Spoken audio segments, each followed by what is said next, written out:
One morning, in a small-town public school, a newly hired teacher, Emily Roberts, was walking toward her classroom. After teaching in big cities 4 years, Emily had decided it was time for a change. She wanted to work in a place where she could have a closer connection with her students and better understand their lives. That's why she had taken a position at Westbrook Middle School. As she entered the classroom, 25 pairs of eyes turned to her. Some were curious, some indifferent, and others timid, but one pair of eyes stood out. They belonged to Jamal, a quiet boy sitting in the back row.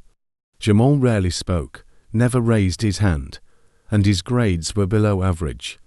What caught Emily's attention, however, was the depth behind his silence. Jamal often wore old, worn-out clothes.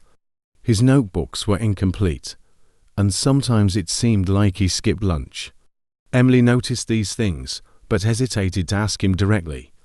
One day, during a math lesson, Emily asked questions to the class one by one. Most students tried to answer, but Jamal stayed silent. "Jamal, would you like to try the next question?" Emily asked. Jamal shyly shook his head. "I don't know," he said. A few whispers spread across the room, but Emily quickly calmed the situation and moved on. Still, a question lingered in her mind. Why is this boy so withdrawn? After class, Emily pulled Jamal aside. "Jamal, it seems like something is bothering you. Is there anything I can help with?" she asked. Jamal lowered his head, avoiding eye contact. Emily's warm, sincere tone softened him a little. "There's nothing wrong, ma'am," he said, but his voice betrayed him. Determined to learn more, Emily reached out to the school's guidance counselor. Reviewing Jamal's file, she found notes about his family situation, single-parent household, financial struggles, frequent tardiness. Emily's heart sank. The next day, Jamal wasn't in class. When Emily called his name during roll, there was no answer. Concerned, she spoke to the principal later and learned that Jamal had been absent for several days. Emily decided to visit his home. Jamal lived in a rundown neighborhood on the outskirts of town. His house was small and old. When Emily knocked on the door, Jamal's mother answered. She looked tired and worn out. Emily introduced herself and said she wanted to talk about Jamal. Jamal's mother took a deep breath and said, "Jamal is working today. He's got a job at the bakery. He doesn't have much time for school anymore," she said, her voice trembling. Emily's face reflected her shock as the weight of the situation became clear. As Emily drove back home, an idea began to form in her mind. Jamal needed a way out of this cycle. She wasn't sure exactly how to help, but she knew she had to do something. That evening, she sat at her desk, writing a list of steps.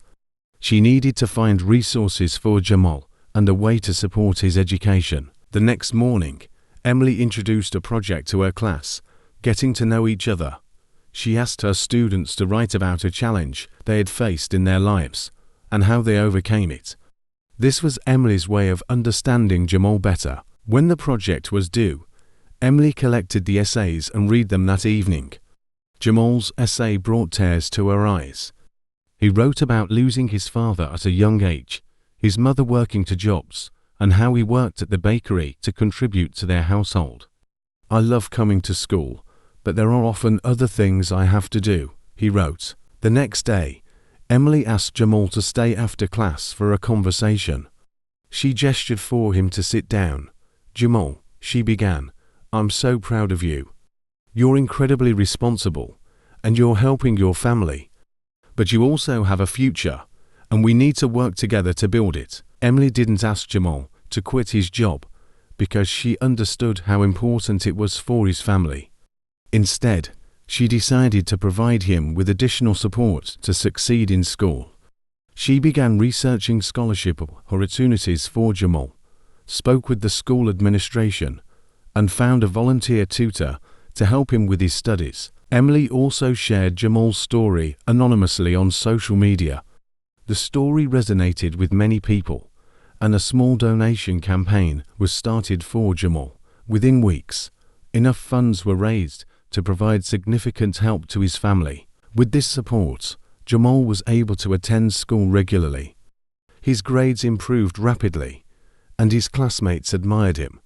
Emily's efforts not only transformed Jamal's life, but also positively impacted the entire class. This story shows how the belief of one teacher and the determination of one student can overcome the toughest challenges.